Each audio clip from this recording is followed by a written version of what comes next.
ज्ञानतिमिरान्धस्य ज्ञानञ्जनशलाकया चक्षुरुन्मिलितं येन तस्मै श्रीगुरुवे नमः।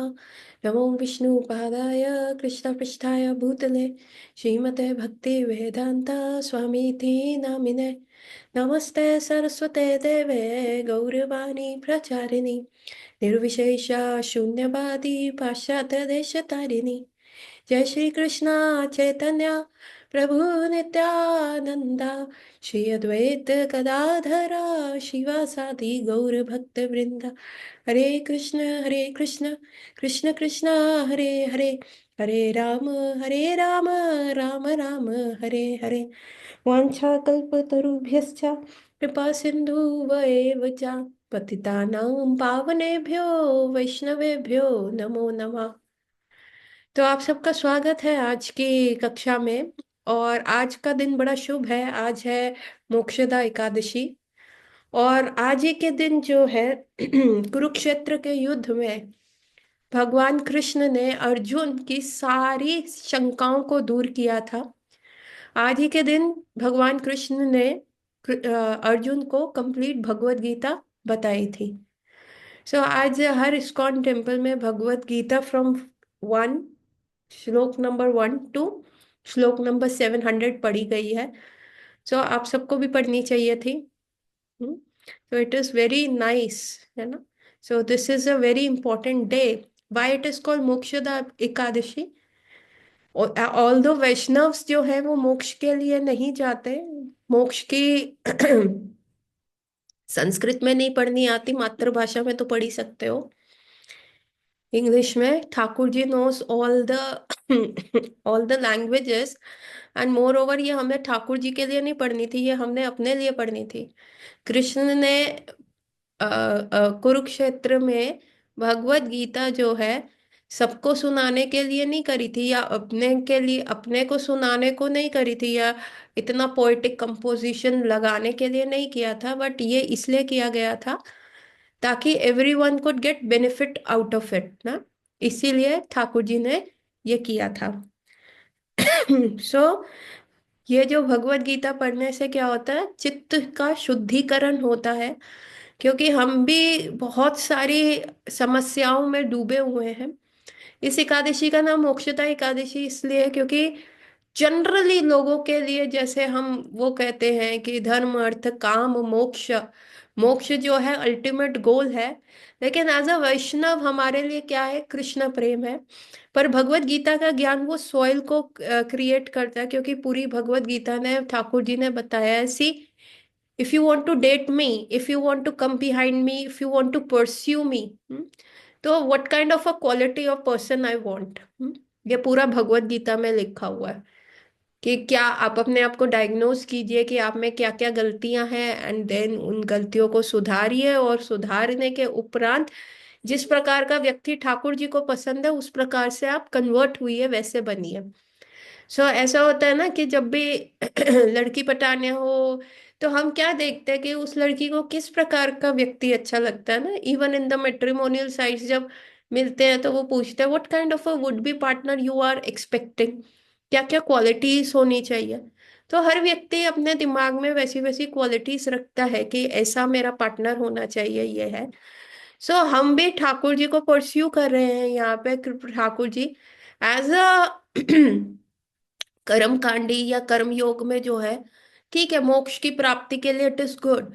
बट हमारा थोड़ा क्या है, हमारा थोड़ा लंबा रेस है। हमारा क्या है, हमें we don't want to go to निर्विशेष ब्रह्मांड।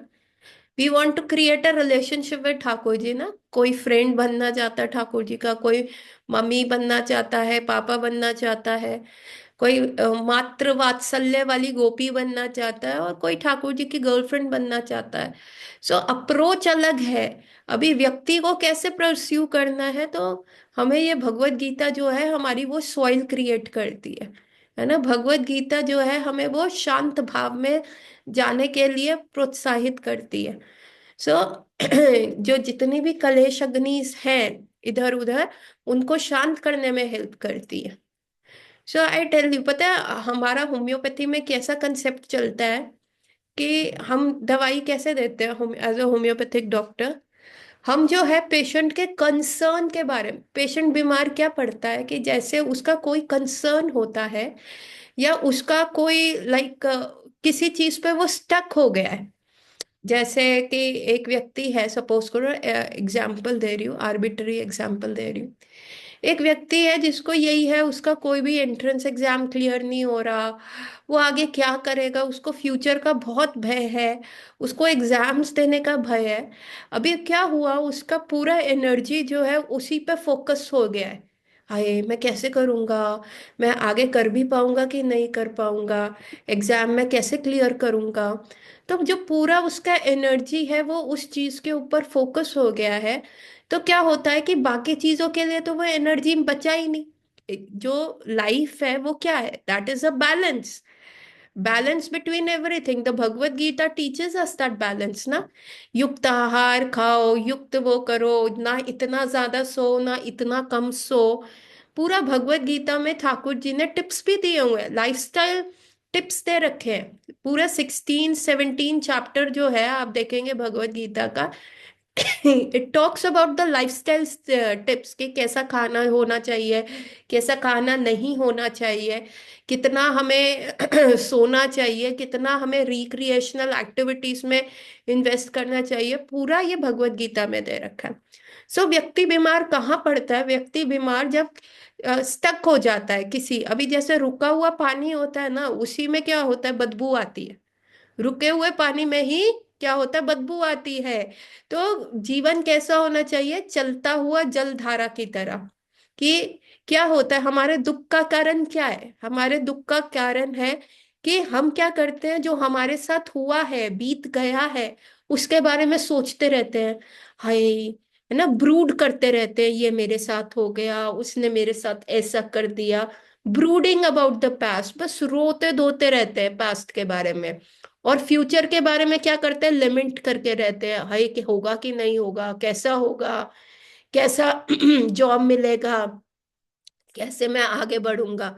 तो हमारा जीवन क्या है, प्रेजेंट में लिव नहीं करके हम क्या करते हैं, पास्ट और फ्यूचर के बीच में, जैसे वो टेनिस का बॉल होता है ना, कभी इस तरफ उस तरफ, ऐसे ही हमारा दिमाग जो होता है चलता है। चलो, अब जीवन है, जो हमारे साथ हुआ है उसके बारे में भी सोचेंगे, और फ्यूचर के बारे में भी सोचेंगे। आप कहोगे माता जी फ्यूचर नहीं सोचेंगे तो कैसे चलेगा। ठीक है, सोचिए, लेकिन इतना ना सोच लीजिए कि आप प्रेजेंट लिव करना भूल जाए। जैसे जैसे मैंने एग्जाम्पल दिया एक आर्बिट्री, कि एक व्यक्ति है जो एंट्रेंस एग्जाम नहीं उसका हो रहा क्लियर, तो वो उसी पे स्टक हो गया। हाय कैसे होगा। तो वो जो प्रेजेंट है, वो क्या खा रहा है, क्या पी रहा है, उसको उसका होश ही नहीं रहता, है ना। उसके सराउंडिंग्स में क्या हो रहा है, किसी का शादी हो रहा है, किसी के बर्थडे में जा रहे हैं, उसको उसकी खुशी नहीं रहती, क्योंकि वो वहां पे स्टक हो गया। और जब आप लाइफ में स्टक होते हैं तब डिसीज आता है। तो एज अ होम्योपैथिक डॉक्टर हम पेशेंट से हमेशा ये पूछते हैं, where are you stuck, life में आप कहाँ पे स्टक हो गए हैं। क्या आप पास्ट पे स्टक हो गए हैं या आपको फ्यूचर का चिंता है। हम्म, तो हम बहुत सारी हाउसवाइफ से पूछते हैं कि क्या आप कहाँ स्टक है। डॉक्टर साहब खर्चे बहुत है, एआई आ रहा है, हस्बैंड का जॉब का नहीं पता, वहां पे वो स्टक हो गई, है ना। और जो दिन का काम है, जो जैसे वो पहले इंजॉय करती थी, पार्क्स में जाके वॉक करना या कुछ करना, वो नहीं कर रही, है ना। कई होती है बच्चों की पढ़ाई में, डॉक्टर साहब बच्चे की 9th क्लास है, स्टक हो गए, है ना। सो जहां आप स्टक होते हैं, जहां भी वो आप अपने बॉइलिंग पॉइंट से, सहन शक्ति से ऊपर स्टक हो जाते हैं, वहां आपको डिसीज आता है। और होम्योपैथिक मेडिसिन क्या करती है, उसको जो आपका कंसर्न है उसको आपकी सहन शक्ति के नीचे लेके आती है, आपकी बॉइलिंग पॉइंट से नीचे ले आती है, ताकि जो आपको विपदा सबसे बड़ी दिख रही होती है वो आपको छोटी छोटी लगे, और आप अपनी नॉर्मल लाइफ जी पाए, जो नॉर्मली आप इधर उधर कार्य कर रहे हैं वो आप कर पाए। तो that is how homeopathic medicine work.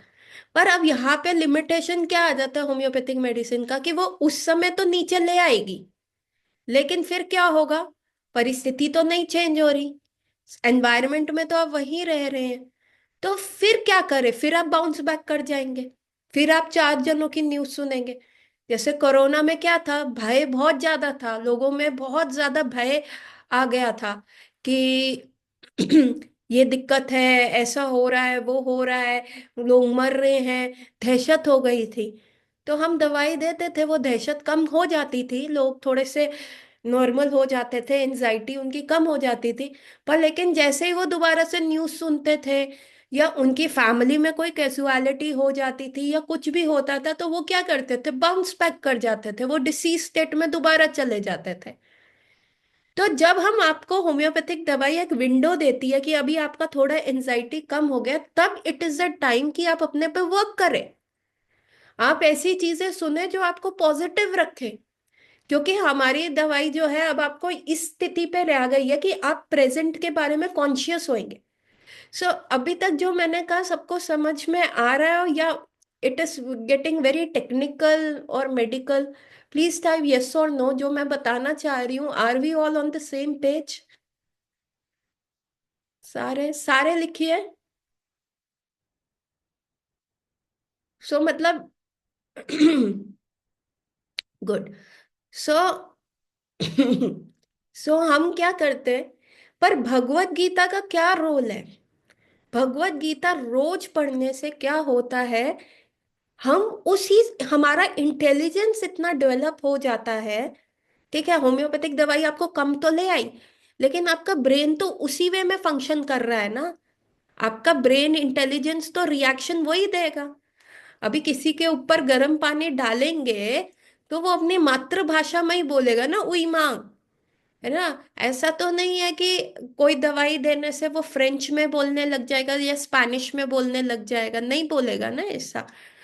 तो हमें क्या करना है, भगवत गीता का रोल, हमारी स्पिरिचुअलिटी का रोल कहाँ पे आता है? हमारी स्पिरिचुअलिटी का रोल ऐसा आता है कि वो हमारे बुद्धि को ऑल्टर कर देती है। हमारे बुद्धि, हमारे सोचने का, हमारा नजरिया बदल देती है।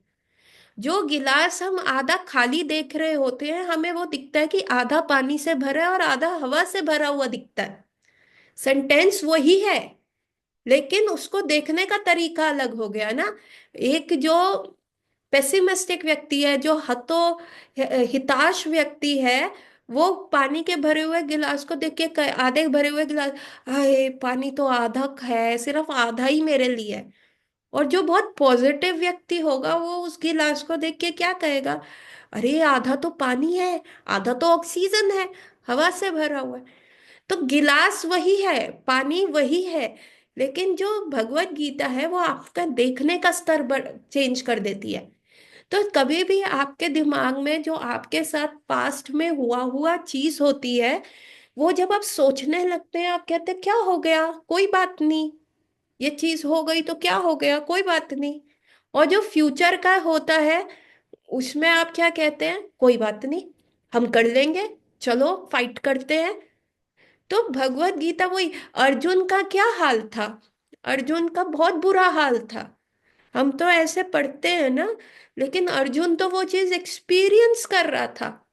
उसको किसको मारना था? भीष्म पितामह को। Bhishma Pitamah was the person, जब ये पांडव लोग जो छोटे छोटे बालक के रूप में जब ये कुरुक्षेत्र आए, ओ सॉरी हस्तिनापुर आए थे, तो पांडव को तो ये श्राप था कि यदि वो किसी स्त्री का संग करेगा उसकी मृत्यु हो जाएगी। तो 5 बच्चे कैसे उत्पन्न होंगे ना? अगर एक स्त्री का संग किया तो एक ही बच्चा उत्पन्न हो सकता है, तो 5 कैसे हो गए? Getting my point?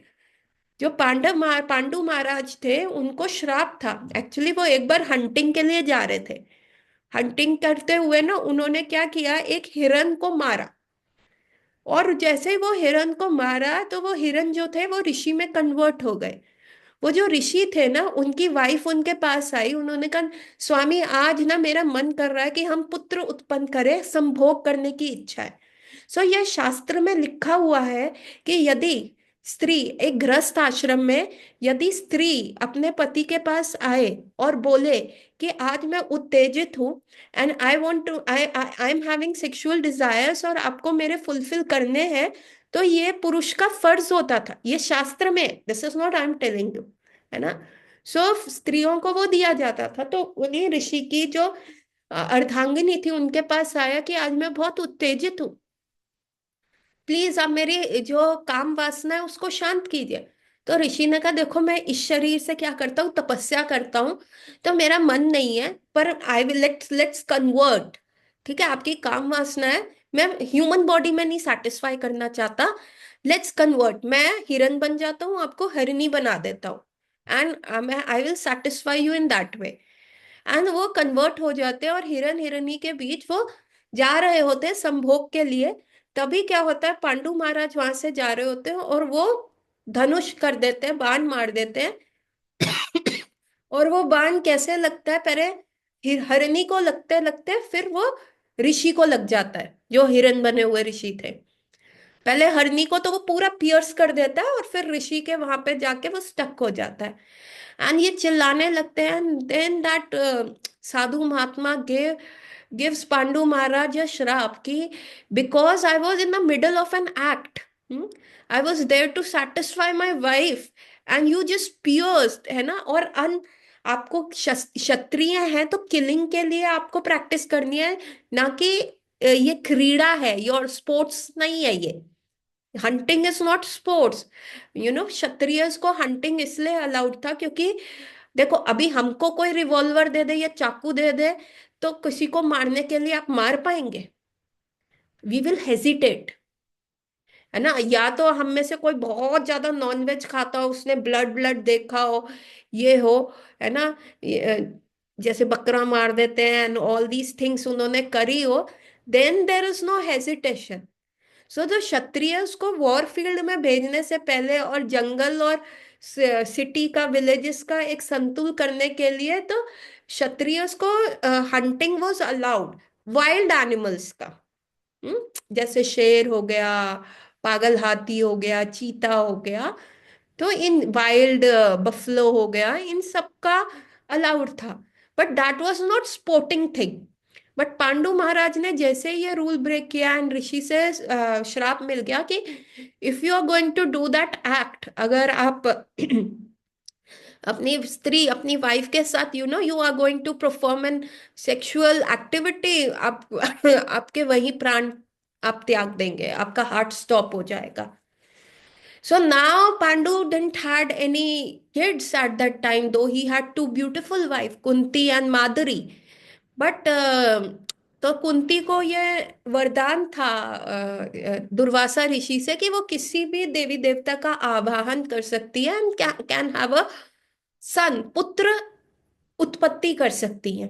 सो ये द्वापर युग में चलता था। द्वापर युग में चलता था कि if the husband is not able to is important और because of some problem he is not able to beget a child, अगर एक हस्बैंड एक बच्चा अपनी स्त्री के गर्भ में डालने योग्य नहीं होता तो वो स्त्री किसी से भी वो पुत्र उत्पन्न कर सकती है, किसी भी योग्य व्यक्ति से। उस योग्य व्यक्ति से it won't be like a sexual desire like thing कि हाँ काम वासना, but it would be like कि for the betterment, for the cultivation of that lineage, उस क्या कहते हैं फैमिली हेरिटेज को बढ़ाने के लिए स्त्री कर सकती थी, जो कि कलयुग में आके वर्जित है। और जब वो स्त्री कर सकती थी तो वो पुत्र जो कहलाता था वो जिस स्त्री जिसकी पत्नी होती थी उसके पति का पुत्र कहलाता था, ना कि जिस व्यक्ति से उसने उत्पन्न किया। Getting my point. जैसे हम देखते हैं कि ये विचित्र वीर्य और जो सत्यवती के दो पुत्र थे, उनका डेथ होने के बाद उनकी वाइफ से व्यासदेव ने पुत्र उत्पन्न किए, लेकिन वो कहलाए गए किसके, उन्हीं के पुत्र। Getting my point. So are we all on the same page, please tell yes और नो। सबको समझ में आ रहा है? एवरीवन प्लीज टाइप यस फटाफट। सो द पांडु को जब ये सारा ये सारी चीजें पांडव के साथ हो रही थी, पांडु के साथ हो रही थी, और फिर कुंती ने पांच पुत्रों को, कुंती ने तीन पुत्रों को और माधुरी ने दो पुत्रों को उत्पन्न कर लिया। उसके बाद somehow Pandu Maharaj was attracted towards Madhuri and they were just commencing the act, और तब पांडु महाराज का डेथ हो गया एंड माधुरी जो थी उनके साथ सती हो गई, एंड कुंती जो थी वो 5 पुत्रों को लेके आई वापस Hastinapur. And Yudhishthir Maharaj was like कि ये तो पांडु के पुत्र हो ही नहीं सकते, ये हो ही नहीं सकते, क्योंकि ये पांडु जो थे उनको तो श्राप था। So this is the illegitimate kids, these are rascals, these are who, these are what, bastards. ये पांडु के पुत्र नहीं है। Maybe Kunti had affair and, मतलब इतना बड़ा इल्जाम कुंती महारानी पे लगा। It was Vyasadev who came and he said no, he they are Pandu पुत्र। It was after Vyasadev and Bhishma Pitama intervene. Vyasadeva and Bhishma Pitama intervene, then Kunti and her 5 sons were accepted. नहीं तो कुंती महारानी के करेक्टर के ऊपर बहुत doubtful हो गया था। अभी अर्जुन के सामने कौन खड़े हैं? भीष्म पितामह खड़े हैं। सो भीष्म पितामह कौन? The one who was there, who you know उनकी मदर के करेक्टर को बचाने के लिए, मोर ओवर उनका जिसको कहते हैं उनको बचपन से फादरली लव देना किसने दिया? भीष्म पितामह ने दिया। And that Bhishma Pitamah is standing in front of him and उनको उनको मारना है, अर्जुन को मारना है। So look at the anxiety Arjun was suffering. Then there was Dronacharya, Dronacharya जिसने अर्जुन को सिखाया बाण, आंखें बंद करके बाण चलाना सिखाया, शब्द भेदी बाण, ब्रह्मास्त्र दिया। दैट द्रोणाचार्य जिन्होंने ब्रह्मास्त्र का पूरा विद्या अपने बेटे को भी नहीं दिया, अश्वत्थामा को भी नहीं दिया, पूरा अर्जुन को दिया। He was so much fancied about Arjun and that was against him. तो आप सोचो ना कितना एंजाइटी अर्जुन वॉज सफरिंग। और अर्जुन ने शुरू में भगवत गीता में क्या कह दिया? ओ कृष्णा, मैं नहीं कर सकता, मेरा गांडीव, जिसका जिसके लिए Arjun was very proud, I am Gandiva धारी Arjun, I am the I bear this Gandiva. उस गांडीव को लेके अर्जुन जो है सारी जगह जाता था। उस गांडीव धारी अर्जुन को वो गांडीव इतना भारी लगने लग गया कि इट स्लिप्ड, उनके शोल्डर से वो स्लिप हो गया। So and he started like sweating. अभी दिसंबर का महीना है, नॉर्थ इंडिया में आप देखेंगे ठंड कितना है, नॉर्थ इंडिया में बहुत ठंड है। दिसंबर के महीने में ये युद्ध हो रहा है ना?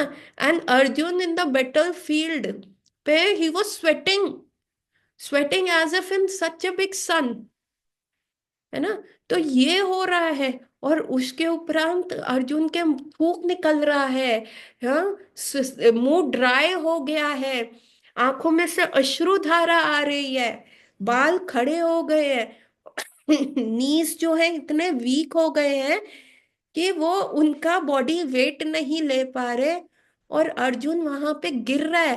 एक्चुअली वो रथ से ऑलमोस्ट गिरने वाला था, वो बैठ गया था, सर पकड़ के बैठ गया था, है ना? अभी क्या है, आपने पूरा एग्जाम का प्रिपरेशन किया कि भाई 13 साल अर्जुन ने किया ही क्या था?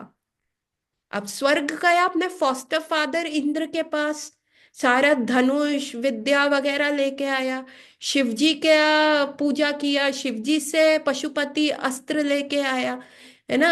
अपने फादर से इतने, फॉस्टर फादर इंद्र से इतने अस्त्र शस्त्र लेके आया, प्रैक्टिस करा उसने। मतलब होल 13 ईयर्स, इवन जब ये सारे पांडव को वनवास मिल गया था कि वन में वास करो 12 साल और 1 साल का अज्ञातवास, तो वो 12 साल अर्जुन कृष्ण आए, कृष्ण ने सबको कहा, अर्जुन को कहा भाई तू क्या कर रहा है? कह रहा वनवास करो। कह रहे तेरा दिमाग सेट है? वनवास कैसे कर रहे भाई? प्रिपेयर करना, आगे युद्ध होगा, तुमको क्या लगता है दुर्योधन दे देगा तुमको? अभी इतनी चीटिंग करके दुर्योधन और शकुनी ने तुमको बाहर कर दिया है, तो तुमको लगता है अभी दुर्योधन कहेंगे आइए भैया you take? So you have to do practice. Duryodhan को देखो कितनी प्रैक्टिस कर रहा है उसने, एक मेटल का पुतला बनाया हुआ है भीम का, सुबह दोपहर शाम सारा टाइम उस पे गदा युद्ध की प्रैक्टिस करता है, और तुम यहाँ जंगल में मंगल कर रहे हो। Just leave. तुम जाओ स्वर्ग, जाओ स्वर्ग, जाके अपने फॉस्टर फादर इंद्र से सारे you know take all the शस्त्र, अस्त्र शस्त्र की विद्या लो। फिर शिव जी की पूजा करो, पशुपति अस्त्र, ये माता की पूजा करो, दुर्गा माता की, उनसे लो। So Krishna was the one who pushed.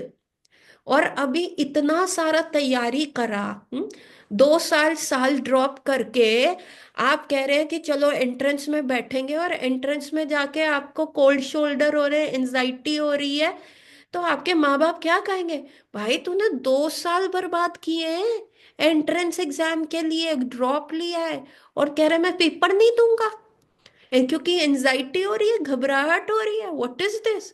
तो अर्जुन ने तो 13 साल किया, 13 ईयर्स, 13 ईयर्स प्रैक्टिस किया कि कैसे करना है। और फिर युद्ध में जाके युधिष्ठिर महाराज किसके बल पे युद्ध लड़ रहे थे? क्योंकि सबको पता था, सबसे मैन ऑफ द मैच सबको पहले से ही पता था कि अर्जुन हो सकता है, अर्जुन के उस पे ही तो युद्ध लड़ा जाएगा।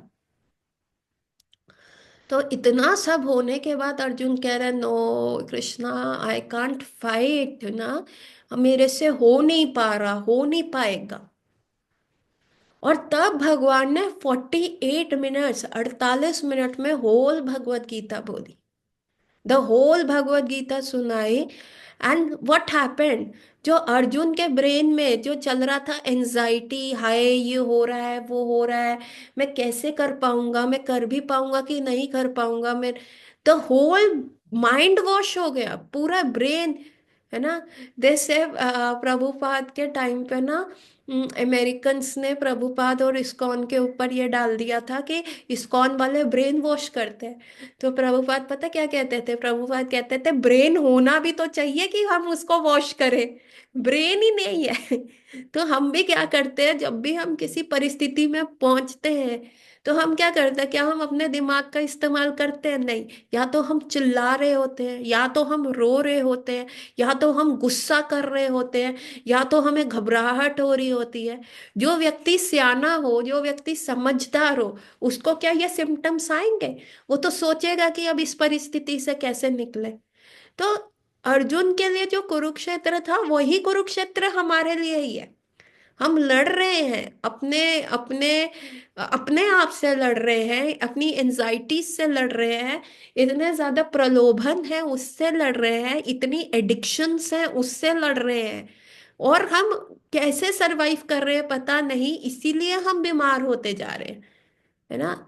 ये कुछ पोल्यूशन कुछ नहीं कर सकता, ये ए क्यू आई जो है, एयर क्वालिटी इंडेक्स, कुछ नहीं कर सकता है। ये जब तक सॉइल नहीं आपकी शरीर में, बीमार नहीं होगे तो सीड, सीड कैसे आएगा? बैक्टीरिया और वायरस तो सारे पास में ही है। यहाँ पे भी बैक्टीरिया, यहाँ पूरा बैक्टीरिया वायरस से ही तो भरा हुआ है। वो तो हमारी इम्यूनिटी कमजोर होती है तभी तो हमें वो बैक्टीरिया वायरस लेता है। और यदि हमारी इम्यूनिटी स्ट्रांग होगी तो कुछ कोई क्या बिगाड़ पाएगा? तो वही है हमारी परिस्थिति, क्योंकि हम अंदर से भगवत गीता नहीं पढ़ के बैठे ना, तो हमारा जो है मन डरपोक है, डरता है फेस करने से। लेकिन भगवत गीता पढ़ने से क्या होता है? हमारा सोचने का तरीका चेंज हो जाता है, हमारी सोच बदल जाती है। परिस्थिति को देखने का एक नजरिया बदल जाता है। तो तब हम उससे अच्छे से फाइट कर सकते हैं। So today is the day where we can give away all our anxieties. Today is the day where we can give up, we can just promise ourselves and reframe our lifes कि नहीं, अभी जो हो गया हो गया, अब भगवत गीता का नॉलेज यूज करना है, भगवत गीता किसी से पढ़नी है, समझनी है, ताकि हम उसको प्रैक्टिकली अप्लाई कर सके। और प्रैक्टिकली एप्लीकेशन से क्या होगा? हम बीमार नहीं पड़ेंगे, हम उस एंजाइटी, उस स्तर तक नहीं जाएंगे जब हम सोचेंगे सुसाइड कर ले, या जिंदगी का अंत ही है, या हम कुछ उल्टा कर ले, क्रोध में आ जाए, या हम शट डाउन हो जाए, डिप्रेशन में चले जाए। तो Bhagavad Gita actually is the, अगर आप उसको प्रैक्टिकली अपना लेते हैं तो it is the health formula. सारे डॉक्टरों की दुकानें बंद हो जाएंगी अगर आप भगवत गीता प्रैक्टिकली अपना लेंगे। पहले के टाइम में आप देखेंगे, जब हमारी संस्कृति जो थी वेदास के हिसाब से चलती थी, वैदिक सिविलाइजेशन था। अभी भी नहीं, प्रभुपाद के टाइम का ही ले लो, आज से 50-60 साल पहले भी, तो हमने कितने लोगों को सुना था कि थायराइड हो रहा है, शुगर हो रहा है, बीपी हो रहा है। किसी को नहीं सुना था। ये तो अभी आए हैं। क्यों? क्योंकि हम अपने वेद, अपनी रूट से अलग हो गए। लोग पहले बिल्कुल शास्त्र के हिसाब से जीते थे, नहीं झूठ नहीं बोलना, आज एकादशी है, ऐसा नहीं करना, है ना, किसी का धन नहीं मारना, हमें बिल्कुल अच्छे से रहना है, कोई बात नहीं, चोरी हो गया सामान हमारे किस्मत में नहीं था, किसी का देना होगा तो चला गया, कोई बात नहीं, ऐसे ही तो सोचा जाता था, है ना। हाय हाय हाय हाय नहीं की जाती थी। क्योंकि हम तब, क्योंकि लोगों को पता था what is the purpose of life, उनको पता था हम शरीर नहीं, हम आत्मा है। मृत्यु अटल सत्य होता था, और मृत्यु के बाद का आगे का जो लाइफ था, लोग उसके लिए कल्टीवेट करते थे अपने आप को, कि हमें आगे बढ़ना है, हमें आगे की लाइफ में जाना है। तो हम कैसे जा पाएंगे?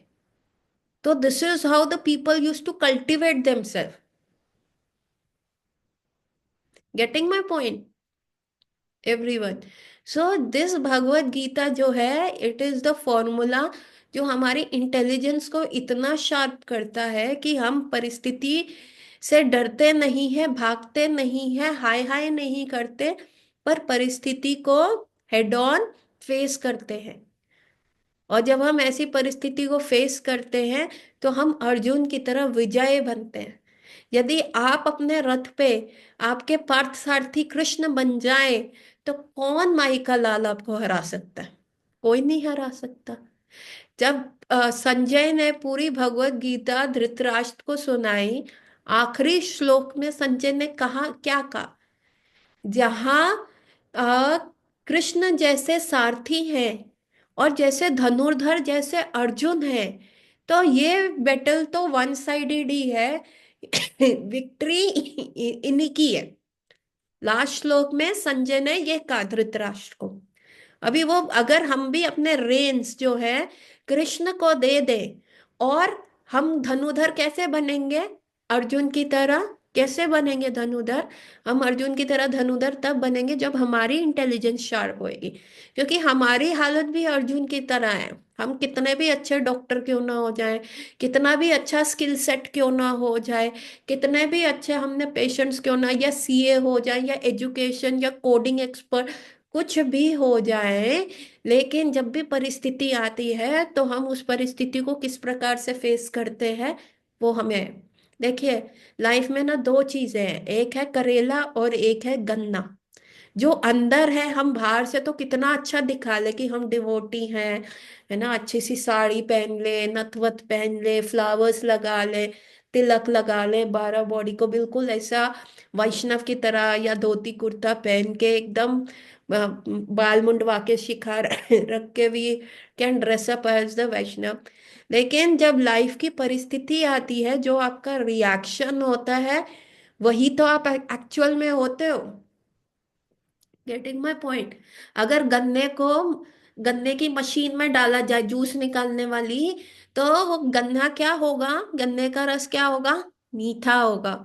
और अगर करेले को डाला जाए, तो करेले का रस क्या होगा? कड़वा होगा।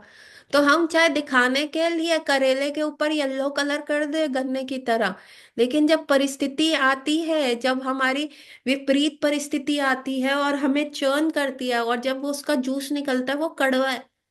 तो भगवत गीता क्या बताती है कि लाइफ की कितनी भी परिस्थिति क्यों ना हो, जब आपको ऐसे मशीनों में डाला जाएगा, क्रंच किया जाएगा, मतलब आपकी विपरीत परिस्थिति आएगी, तो यदि आपका हृदय गन्ने की तरह नहीं हुआ, गन्ने की तरह नहीं हुए, तो आप वही कड़वाहट आएगी, है ना, हम डिवोटी डिवोटी तो करते हैं, जरा सी गाली ठुक जाए तो विंडो नीचे करके गाली निकलती है। लेकिन अगर हम असली में डिवोटी हो गए होते तो हम कहते थे शायद कृष्ण की इच्छा ऐसी थी, शायद गलती हो गई। तो हमारी किसी विपरीत व्यक्ति की भी गलती होते हुए भी गाड़ी का शीशा निकल करके कहते हैं प्रभु जी सॉरी, गलती हो गई। है ना, दूसरे की गलती पे भी सॉरी बोल देंगे, मूव ऑन करना सीख जाएंगे। So this is what Bhagavad Gita teaches us. Getting my point?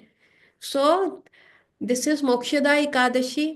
है ना, तो one should always read Bhagavad Gita. अगर आज नहीं पढ़ी, कल मोक्षदा द्वादशी है, पूरा एक बार हिंदी में श्लोक पढ़ लो। हिंदी में आता है वो सुन लो। है ना, 2 घंटे का आज मैंने सुना है, मैंने पूरा इंग्लिश में भगवत गीता को सुना है।